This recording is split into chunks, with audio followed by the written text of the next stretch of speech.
This is the Great Plane Silhouette 3D aircraft. It is a really great flying airplane, and I decided to convert mine into a float plane. I will now provide the information necessary to do a successful conversion.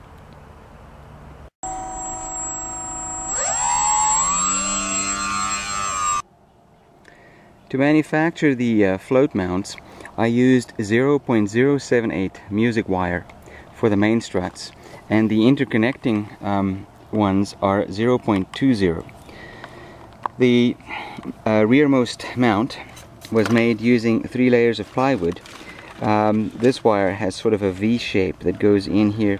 There are 3 layers in total. The bottom layer is glued onto supports that go down into the fuselage like that, so it's really strong. The middle layer has the cutout for the main strut, and the top layer is the piece that keeps it all attached.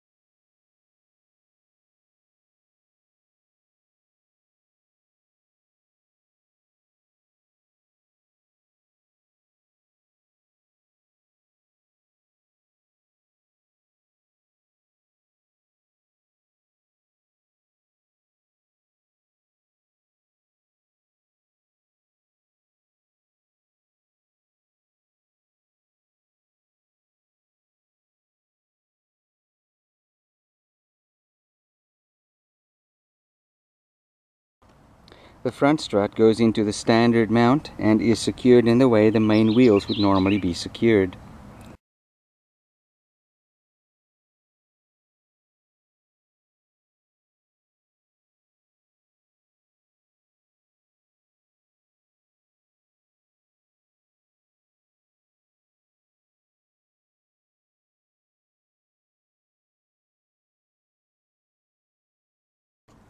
I use 0.20 wire between the struts, and what I do is to make the struts a little wider than what I want them, so that they're under tension, they want to open up.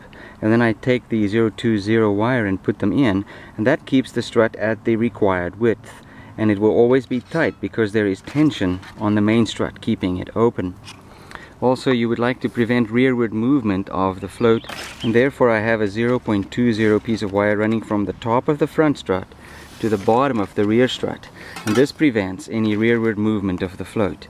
This is actually a very sturdy and strong setup. To secure the spreader wire, I used a piece of crochet cord and wound it around the wire and then soaked it with CA. It's extremely strong that way. When it comes to positioning the floats on the airplane itself, make sure that you mount the step a little bit behind the recommended center of gravity. I recommend, in fact, that you fly the airplane with wheels first to find out where your comfortable center of gravity is, so that when you change it to floats you can use that center of gravity as your reference point. My floats are mounted with the step approximately 1/4 inch behind the center of gravity, and they seem to work real good. The second important thing is the angle of incidence. What you need to look at here is the incidence of the stab, not the main wing. On this airplane there seems to be a difference in incidence between these two wings, and it is the stab that tells you where the incidence is you're going to work with. So you want the floats to be mounted in such a way that the front of the float is lower than the back part of the float. I used approximately 3 degrees on this airplane, and you use the top of the float as your reference. This gives your main wing a positive incidence and helps it to take off easily. It also gives you a natural approach angle when you land. Remember, when you are done mounting the floats, to rebalance your aircraft and check the center of gravity. I found that the center of gravity had to be corrected by putting weight in the nose of the airplane.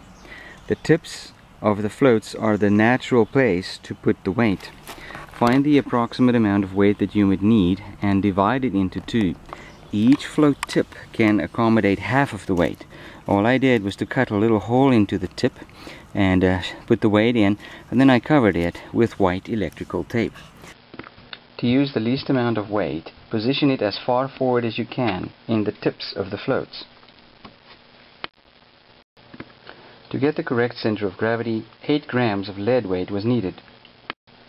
To create space for the weight inside the floats, I first cut a small window into the tip of the float like this, and then heated up a wire. Just heat up the very tip of the wire so that you can control it better, and basically just created a little tunnel into which the float weight can fit. The float weight is then inserted into the little tunnel on each side until it is flush, and afterwards the tips can be covered up with white electrical tape to seal them. The final product looks quite good, and it is possible to remove the electrical tape and change the amount of weight used if necessary. I have used vinyl electrical tape on my float planes for a long time and have found the glue to be reasonably water resistant. As you can see, my silhouette shows a few signs of wear and tear as it was flown with wheels several times before conversion into a float plane. One of the problems I had is that the canopy hatch tends to fly off during flight.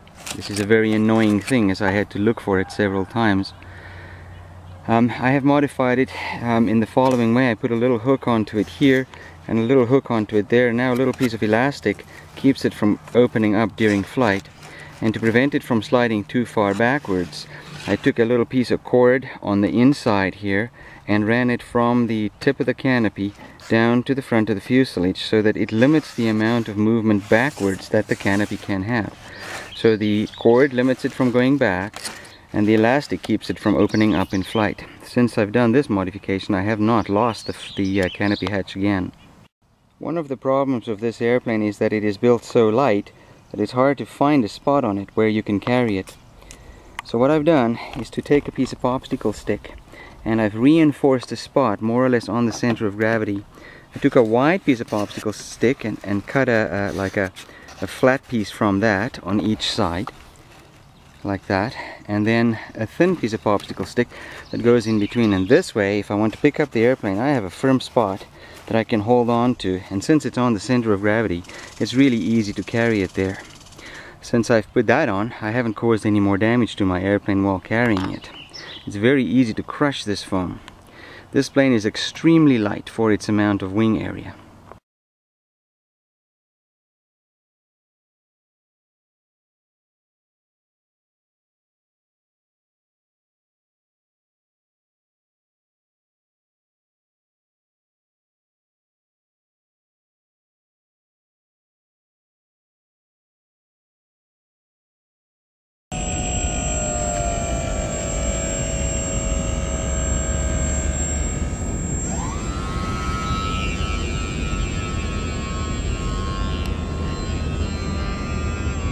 If you are interested in seeing it fly, check my other videos for Great Plains silhouette on floats.